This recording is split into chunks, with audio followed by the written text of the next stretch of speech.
Good afternoon. I'm delighted to welcome Matteo on his first visit to London as Prime Minister. We've already worked together at the European Council, at last week's G7 meeting in The Hague, and today we've had the opportunity for more in-depth discussions about our bilateral relationship, about the European Union, and of course about Ukraine. And I just want to say a word on each.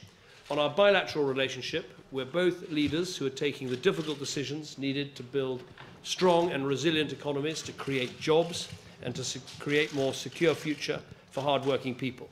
Here in Britain this week, we're bringing in the most important changes to our tax system for a generation, including cutting corporation tax to 21% today. And I support Matteo's efforts to implement a package of ambitious reforms in Italy that will strengthen the economy there and encourage foreign investment and help hard-working Italians too. We want to increase the trading relationship between our two countries. It's already worth over £32 billion a year, and Britain is the leading European destination for Italian investors, up 5% last year, with new projects creating almost 1,800 new jobs here at home. But we believe we can do more to strengthen ties, particularly in the advanced engineering, energy and tech sectors. And we're already looking at how British businesses can seize the opportunity of the World Expo in Milan next year. We also want to work together to make the EU more competitive. Europe is falling behind the powerhouses in Asia and South America, and we need to match the difficult decisions we're taking at home with ambitious reforms in Brussels. Italy will be taking over the presidency of the EU later this year at a vitally important time. I know that Matteo wants to make growth and jobs a central theme of the Italian presidency, and today we've agreed the next Commission must put an unrelenting focus on driving growth across Europe. Cutting red tape, completing the single market in energy, unleashing Europe's digital economy. These are all things that we agree about and discussed over our meeting. We also want to see these trade agreements with the rest of the world. A deal with the United States would be a massive prize, 119 billion euros a year to the European economy. That is equivalent to 545 euros for every family of four across Europe. Finally, we discussed the situation in Ukraine. We remain united in our condemnation of Russia's completely unacceptable behaviour in recent weeks. Russia needs to choose the path of de-escalation and dialogue. President Putin should accept this means entering direct talks with the Ukrainian government. We share Secretary Kerry's view there should be no decisions about Ukraine without Ukraine at the table. In the long term, we want to do more to support the Ukraine government as they get to grips with their debts, they implement reforms, and they build a more prosperous future for the Ukrainian people. We also want to secure and diversify Europe's energy supply, and this is an area where we intend to do more work together in the coming months. So, Matteo, a very warm welcome. We've had good discussions. We share many objectives for the future. I look forward to working with you in that future. And I don't know whether it's just me, but Prime Ministers seem to be getting younger all the time. Matteo, over to you. Thank you, David. Thank you, everybody, and thank you for your invitation. Downing Street number 10 is a dream for everybody. So thank you so much also for the cooperation and the partnership. Credo che sia molto importante per l'Italia riaffermare l'importanza della relazione con il primo ministro Devid Cameron, con il Regno Unito, e credo che sia molto importante presentare un processo di riforme per il nostro Paese che sia la condizione per l'Italia per affrontare insieme le riforme di cui l'Europa ha bisogno. L'Italia deve essere più semplice, l'Italia deve migliorare se stessa, l'Italia deve fare la propria parte. Se l'Italia fa la propria parte, poi è in grado, assieme a tutti i partner e in particolar modo ai partner storici, di creare un'Europa diversa. I think we want a better Europe. Not more Europe, a better Europe, a very brilliant Europe against the red tape of bureaucracy and with an ideal future for our children, not also for our father.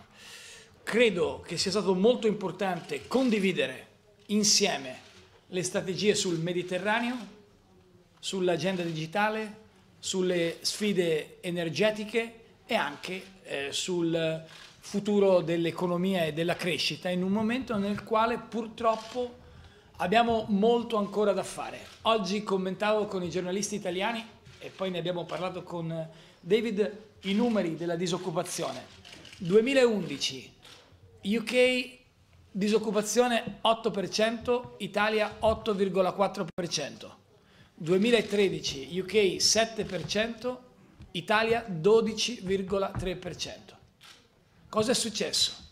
In questi 3 anni abbiamo perso troppa strada e adesso è arrivato il momento di rimettersi a correre con delle performance economiche che sono valide, possibili, e con una collaborazione e un sguardo insieme, condiviso con l'Unione Europea e con i nostri partner, che sia finalmente basato sulla crescita e non sulla burocrazia. David ha già detto tutto sull'Ucraina, ha già detto tutto sugli interessi comuni della nostra partnership. Credo che sia interessante sottolineare come saremo qua a Cardiff in Galles per il vertice NATO e sono molto grato al primo ministro per aver accettato di svolgere il G7 dei ministri dell'energia in Italia prima del G7 di Bruxelles.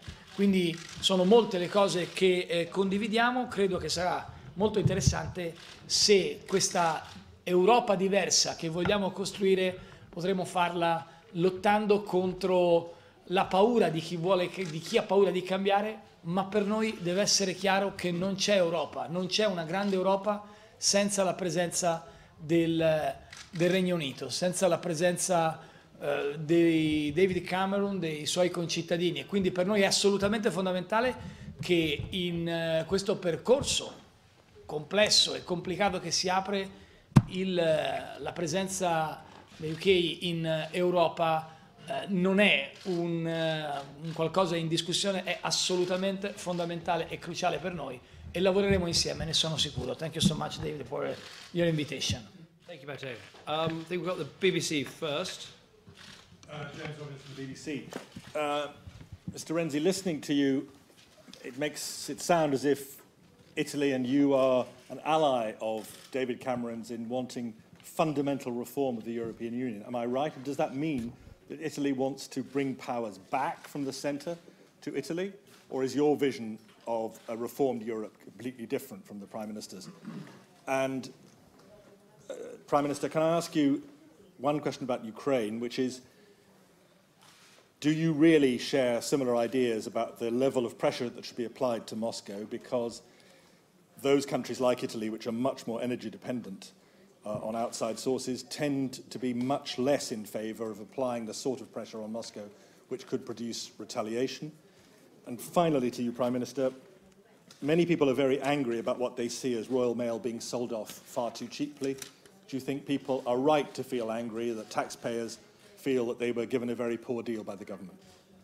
Thank you very much. Well, Matteo, perhaps you take the question first and I will... Absolutely, yes. I think there is an alliance, not ideological, not confused, in the process of reform of Europe.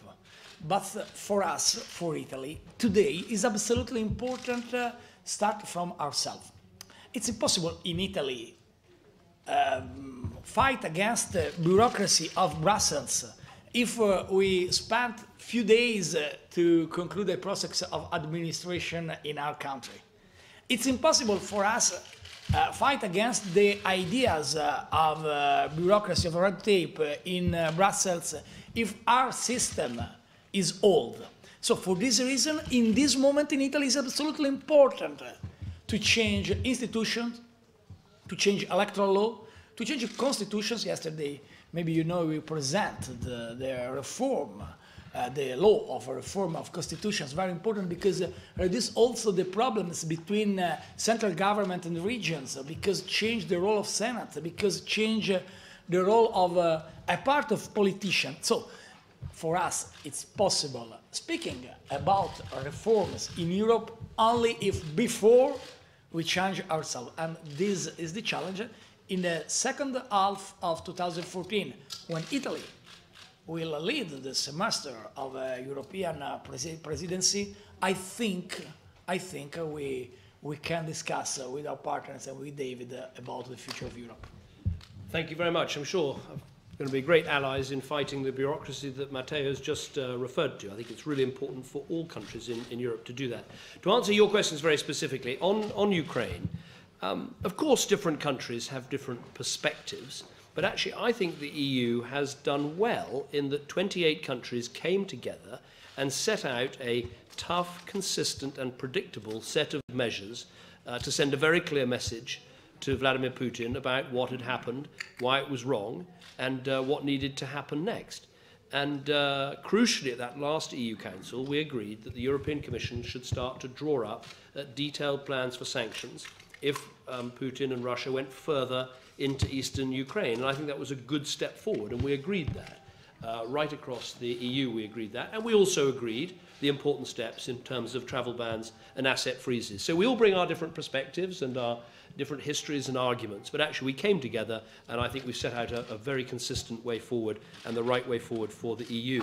On the issue of energy dependence on Russia, we discussed this in our meeting. Again, different countries have different positions. Britain is very unreliant on Russian gas. We have a very small percentage of Russian gas coming into our system.